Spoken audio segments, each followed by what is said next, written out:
Over the past few years, Bishop John Shelby Spong has become both a personal friend and a friend to this congregation.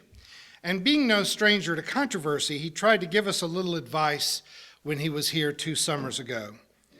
He began his lectures that year by telling us about the Australian metaphor about cutting down tall poppies. When you're growing a bed of poppies, there are always a few that stick their heads up higher than the others by a significant degree. And so a good gardener wanting to have a uniform-looking flower bed will cut down the tall poppies. For all the talk about gifted education and magnet schools, our public school system is also guilty of cutting back gifted thinkers to make them conform to average expectations. That's what cutting tall poppies is about. Even here in our gifted education program, you don't have to be a gifted student yourself to become a teacher in the gifted program. Not to slight our many excellent teachers in our public schools, but a teacher who personally has an average IQ is often not very enthusiastic about students who might have an IQ that's 40 or 50 points higher than their own.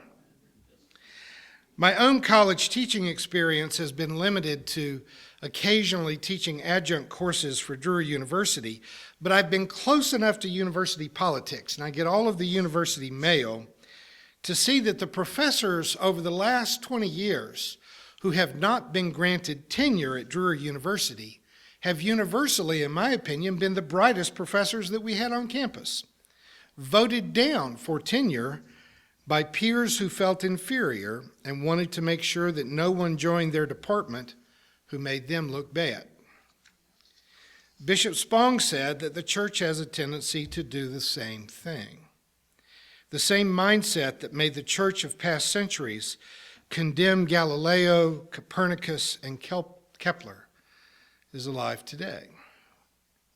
Within the church and within most aspects of society, there is tremendous pressure brought to bear to conform to the average. There is a tremendous amount of threatening push to make you as mediocre as you can possibly be. Notice how many churches either demand or imply that women cannot take leadership roles, a demand made by men who do not want to have their place in society undermined. Many churches state or imply that women cannot even seek higher education. Families often do the same thing. They may want their children to succeed to the same economic and educational level that they have, but they fear being made to feel inadequate if their own children excel beyond their own accomplishments. I have friends who were offered full scholarships to go to prestigious schools, and their parents would not allow them to go. My own rural Kentucky family, in 2003, when I told them at Thanksgiving dinner that I had been invited to be a visiting fellow at Harvard, my father swallowed hard and said, "Well, I don't think you should go." It was just too far. It was too much from our Kentucky rural roots for one of us to go that far away. Though my former denomination had many excellent scholars who both earned degrees and some of whom taught at the Ivy League schools, at Berkeley, at Harvard, at Yale, at Princeton, at Chicago Theological, none of those people were ever recruited into denominational leadership. Leadership positions were always awarded to people who had attended denominational schools, some of which were barely accredited, because the poppies can never raise their head above the bed. Albert Einstein observed, "Great spirits have always found violent opposition from mediocre minds. The latter cannot understand it when a person does not thoughtlessly submit to hereditary prejudices, but honestly and courageously uses their intelligence."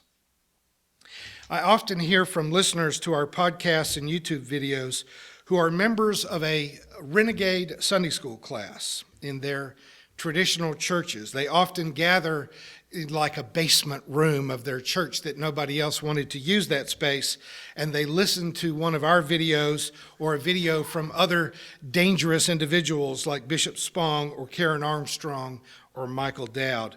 But they are not allowed to incorporate progressive ideas into the church as a whole. And I understand that people don't want to rock the boat. I get it. They don't want to alienate friends. They don't want to make themselves to feel unwelcome in their family church. But I do want to remind you of one of my favorite quotes from the British philosopher Bertrand Russell. A reasonable man adapts himself to the world. An unreasonable man insists that the world adapt itself to him. Therefore, all progress depends upon the unreasonable man.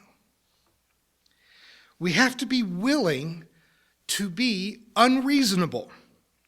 We have to be willing to appear at times to have lost our minds in order to break out of the mold of mediocrity and virtual surrender to a social order that is increasingly divided economically and which is in danger of surrendering the progress we have made in the past decades about women's rights, racial harmony, civil rights, and the rights of the gay and lesbian community. It is amazing that after the successes that we have had over the past several years, that we now have entire state legislatures trying to drive us back into the darkness of ignorance, hate, and prejudice. There were people running for the office of the president this year who did not think that women should be allowed to take birth control pills. I mean, can you believe that we are dredging up 70 and 80-year-old debates to see if men can regain control over women's bodies? Now, there's a lot of pressure within churches and among the clergy, in classrooms and in the pews, to never stray too far from the language and beliefs of our parents and grandparents. It's often cast as a matter of disloyalty, not only to a denomination or to a religion, but disloyalty to a family if you choose to change churches, change beliefs. How many of our folks who have journeyed with us in this community of faith could not tell their families when they went home to visit that they no longer attended Mass, or they were no longer a Baptist or a member of an Assemblies of God church? It's regarded as disloyalty if you start to allow your mind to grasp ideas that your parents would have never approved of. I want to remind you of that modern proverb that says, "Only dead fish always swim with the current." I'm not inviting you to be a contrarian or to take a superior or condescending attitude towards others.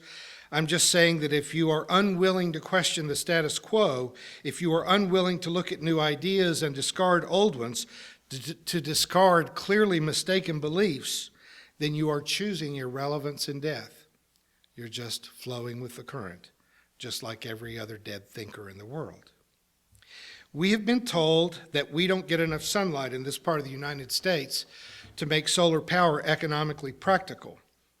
Though Germany gets fewer hours of sunlight per day than we do here in the Midwest, and they are making a near total switch to solar and renewable energy. Damn those Germans for thinking that they want to live more than 2 more generations.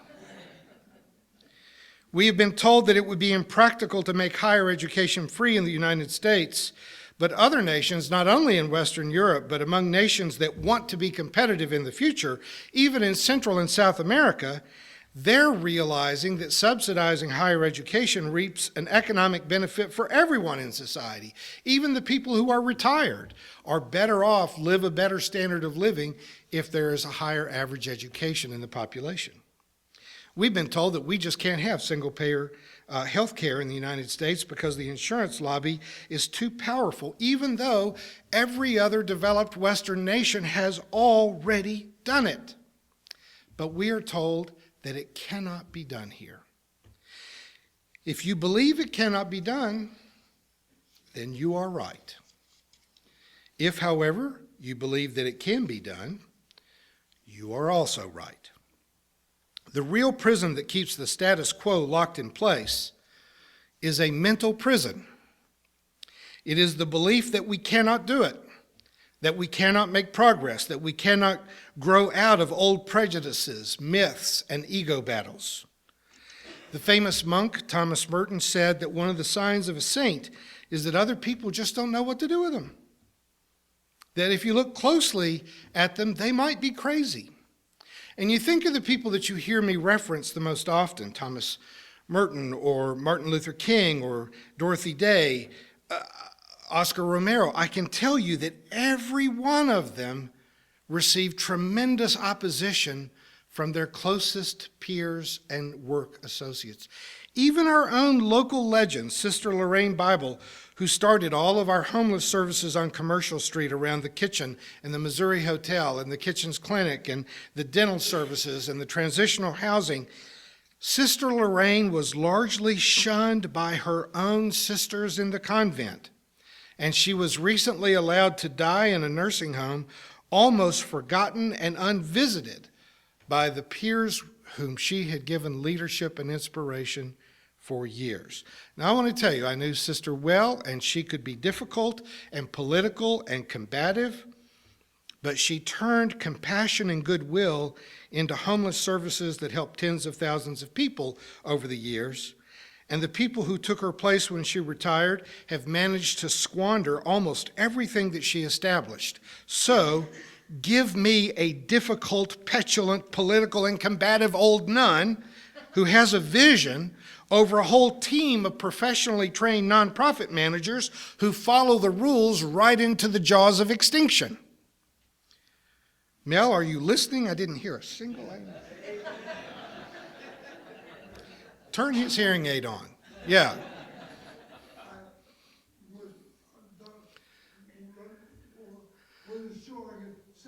Oh, okay. If you need a minute, just hold up your hand and I'll wait. After his stroke, Mel's been slightly aphasic, so we may have to give him a moment. But I depend on you for a little help up here. It gets lonely sometimes. Okay. Our middle class in America is in danger. Our school system is inadequate for the 21st century. Our higher education system is pricing itself out of reach. Costs of getting a college degree have increased by over 1,000% since I was in college. Our healthcare delivery system is the most expensive in the world, and yet it stands near the bottom in delivery of results. I think we are 36th among 38 modernized nations. Our infrastructure is crumbling to such a degree that it's not only in Flint, Michigan, but in many other cities such as Durham, North Carolina, Washington, D.C., and where Sean and I will be drinking the tap water next weekend in Columbia, South Carolina, they're having the exact same problems with lead in the water. Yes, Mal? 38th now. Oh, thanks. It's worse than I thought it was. You know, you're not allowed to be more cynical than I am, Mel. I'm setting the baseline for that. There have been classically 3 sources for challenging unvarnished truth in our culture: investigative reporting in newspapers and media, a tenured professor, and a prophetic pastor. The world of journalism appears to have given up and accepted that they are little more than a mouthpiece for corporate propaganda and entertainment. The university, once a solid source of education and insight, is increasingly either unavailable, unaffordable, or unreliable when you get there. And the prophetic church? Well, what I hear from people all over the world is they can't find one anywhere near them. Amen. So, my friends, the challenges are real, but the solutions are available. We just have to decide that we're crazy enough to believe that we have a future.